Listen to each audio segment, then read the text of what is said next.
Hey, how's it going, everybody? Charlie Wilson here, aka Sinister Charlie. Welcome back. Hi.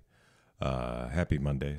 It might be a Monday. I'm not sure when this is going to come out, but if it is, happy daylight savings. I don't know.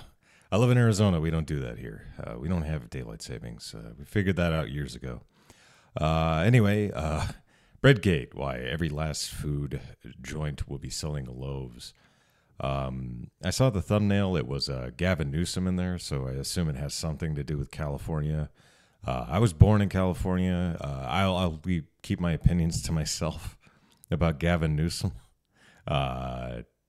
He would play a great '80s villain. It's good stuff. Anyway, maybe this is by the Fat Files. This is Fat Electrician's second channel. I guess this is where he talks about stuff that it doesn't have to do with the military, I would assume, from what I've seen. But I would assume this also has something to do with the way food prices are going. It's hard to eat. It's not good. It's not good when it's hard to buy food. Yeah, but let's get into it. Let's go. Mark my words, if this law goes into effect, every single fast food restaurant in the state of California will start selling loaves of bread. Sweet. Black. Today we're talking about blatant political corruption and Panera Bread. Hell And yeah. once I start going down this rabbit hole, Oh, Panera Bread. All right. Yeah. Hospital food is what I call it. I'm not going to be able to stop, so we're going to go ahead and get the ad out of the way right now up front. Okay. Zaka Life Go Balm. It's made in the USA, 100% organic, full-spectrum CBD balm that you can put on any ache, any sprain, or athletic injury, and it's going to make it immediately feel better. This is one of the few times that I've actually approached a company to rep their product and not the other way around, because I actually use this stuff, okay? I'm 30, I'm fat, I've been doing construction for years. He keeps saying he's fat. You're not that fat. No. Yeah, anyway. Things hurt. This makes it not hurt. So if you're in the same boat as me, go ahead and give this stuff a try over at ZakaLife.com. Use the discount code FAT5 to save some money. Let's get back to the video. Okay, so here's what happened. The minimum wage in California is $16 an hour. The California state government is trying to pass a law that would make the minimum wage for fast food employees $20 an hour. Now, this law isn't designed to affect every restaurant in the state of California. It's specific for fast food chains. And a fast food chain is defined as any chain restaurant that has 60 or more locations nationwide. And those locations have a drive-through, or when they do have in-dining, there is zero table service, so like there's no waiter or waitress. Okay, so exactly what most people think of when they think of fast food. Now, there are some exemptions within the law, so hypothetically, say you took a major chain restaurant like a McDonald's or a Wendy's, an individual restaurant could be exempt from this new minimum wage if that restaurant is inside of an airport, inside of a hotel, inside of an event center, a theme park, a public or private museum, a gambling establishment, or is considered a concession stand, or that restaurant is located on state-owned land. They would no longer have to pay that $20 minimum wage. Now, right off the bat, most of those seem pretty okay, except for that last one about state-owned land. Well, no, I mean, if you work at a fast food restaurant inside of, let's say, I don't know, Staples Center, which is now like Coinbase Arena or whatever it's called, I don't know. Crypto arena. Yeah, that sucks if you're a fast food worker there or at an airport. It seems like the government's just basically coming out and saying, hey, everybody has to pay this new minimum wage unless it's a restaurant that we own, in which case we don't have to abide by our own rules. Essentially saying the quiet part out loud of, hey, the government's here to make sure nobody fucks you except for them. But I mean, let's face it, that's pretty much just how it's always been. It's probably how it's always gonna be. Now, this bill makes it all the way through the state government. It's in its final stages. And then at the last moment, somebody adds an additional exemption. And that exemption is that a restaurant is no longer required to pay that minimum wage if they also sell bread as a standalone item, which I think we can all agree is kind of a weird exemption. I mean, off the top of my head, that would pretty much only apply to Panera Bread. At this point, Bloomberg puts two and two together, and they're like, hey, you know who owns a bunch of Panera Breads in the state of California? Newsom's friend? Governor Newsom's friend. They went to the same high school. They've done business together in the past. He even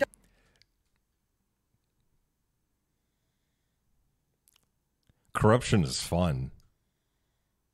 donated like $160,000 to Governor Newsom's campaign recently. So now Gavin Newsom's taking a bunch of heat for potential political corruption, and he's not just taking it from like Republicans because he's a Democrat. No, he's getting it from all sides because it's so fucking obvious that it's political corruption. I mean, he's a Democrat and he got called out by Bloomberg, for fuck's sake. So first, the news outlets ask him, they're like, why did this bread exemption get added in the first place? To which he basically responded, it was part of the sausage making process for the bill, and provided no more explanation. Okay. And then when the interviewer came out and just straight up asked him, like, don't you think it's a little bit weird that everybody has to pay a $20 minimum wage except for Gavin Newsom's friend? Gavin Newsom said, no, that's not true because we never talked about it. It's a friend of Gavin Newsom who doesn't have to pay the $20 an hour minimum wage. But it turns out, A, it's not true. He never talked to me about it, period, full stop. Do you understand? So if you have like interests, you don't need to talk to people about it. That's yeah. We wink. We didn't talk. We winked though. We went wink,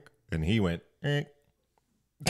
And the gravity of what that dude just said, he basically got caught red-handed giving a political favor to a buddy, and then when he was directly asked about it, he said, I'm not doing political favors for my friend, and I know that because my friend and I never talked about it. This man is literally trying to gaslight people into thinking they don't know how friendships work. Like, yeah, obviously, me and my friends have never had a direct conversation about not kicking each other in the dick, but also, we're not gonna go kick each other in the dick because we all know we're friends. And you wanna know what's gonna happen? Nothing. Absolutely nothing is gonna happen because Newsom is a politician, and politicians get away with absolutely everything. It's not a Republican thing. It's not a Democrat thing. It's a, if you're in the politician club, you can pretty much do whatever the fuck you want and you'll never get in trouble. I mean, there are both Republican and Democrat politicians at the federal level right now. Yeah, I want to make sure everybody knows this. I think that both parties are very corrupt in different ways, and you shouldn't make politicians heroes. Just putting that out there. I worked in politics. It's dirty. It's dirty games these people play. Now that supposedly are better stock market investors than fucking Warren Buffett, but they didn't get that good at stock trading until after they became politicians and had access to insider information, but they would never use that insider information. Never. Not once. Never.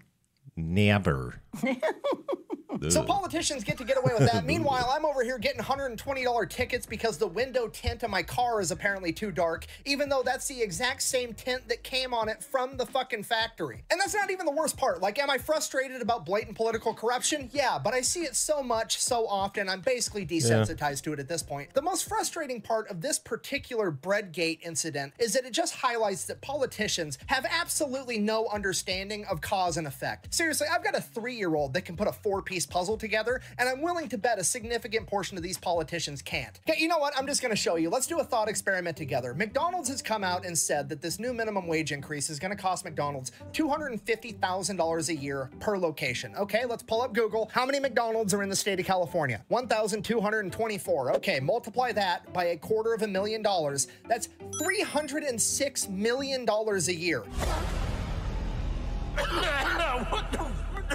Okay, are you guys picking up what I'm putting down? Because I'm trying to tell you that the California state government is about to put McDonald's in a situation where McDonald's can A, pay $306 million. Or leave. Probably leave, I would assume.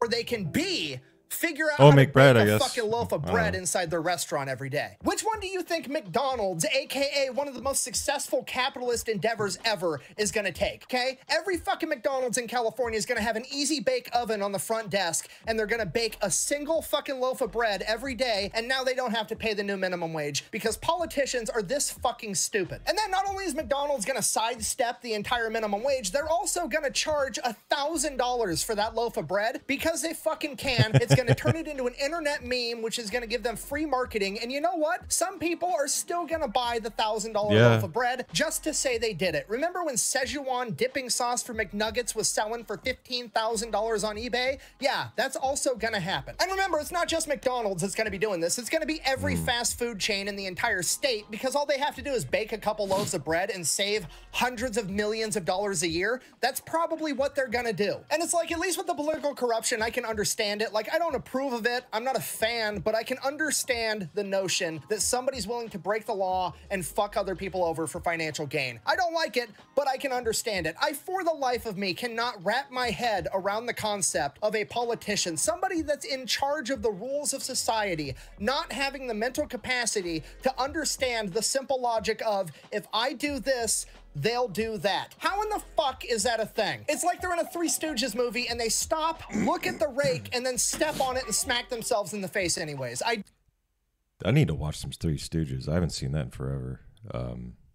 Anyway. Don't understand. There's truly nothing the government cannot mess up. They mess up absolutely everything they get anywhere near touching, and it has the weirdest ramifications on the planet. In the 1940s, the government bolstered the dairy industry because they wanted to be able to buy more ice cream for the Navy during World War II, and now there's 7 billion pounds of cheese in an underground cave network in Missouri. In the 1960s, JFK and Lyndon B. Johnson tried to incentivize Germans to buy more American chicken, and now for some reason, I'm not allowed to own a Toyota Hilux, and now it's looking like the California state government tried to raise the minimum wage for fast food workers and somehow didn't do that, but inadvertently made every fast food restaurant in the state sell loaves of bread. So in conclusion, I guess we'll just focus on the small silver lining of this entire story, and that is that pretty much every news outlet, left-leaning or not, has decided to call out a corrupt politician, and we need more of that in the world. Quit playing party politics where you defend somebody just because they have your same political beliefs or they're on your side, and call out corruption when you see it, whether they're supposed to be on your team or not. That's exactly how the world should be, and I think it's great journalism. So if that's your guys' news outlet and you are part of that. Yeah, you generally don't see a lot of good journalism these days, whether it's Fox or MSNBC or CNN. Yeah, there's not one single news source that I go to. Yeah, I can't really think of it. They're all corrupt. Kudos. I appreciate it, and I'm sure a lot of other people do too. Thank you for watching. Best way to support the channel is go buy some merch over at thefatelectrician.com. Whack bang out. Bebop boop. We found about politicians. They're kind of dirty. I am gonna go figure out how to untint the windows in my fucking car. Okay. Hey, he's gonna go untint the windows. Windows to the wall. Yeah. Look at him go. Gonna. Anyway, there you go. That was a good one. That was a little quickie. Good one. There you go. Fat Electrician, the Fat Files. Yeah, don't trust politicians. They're not on your side. They're not here to protect you. Just letting you know. I don't know if that was news to anybody. That these people aren't. I do not have your best interest in mind. All right. Well, thank you very much. I really appreciate it. Please likey and subscribe down below. Makes me feel real good inside and helps out the channel. And if you have any suggestions, put them down in the comments. We try to get to everything. I try to get to everything. We, the royal we. Yeah, I try to get to everything. So, and I watch just about everything that people suggest. So, thank you very much. I really appreciate it. And bye.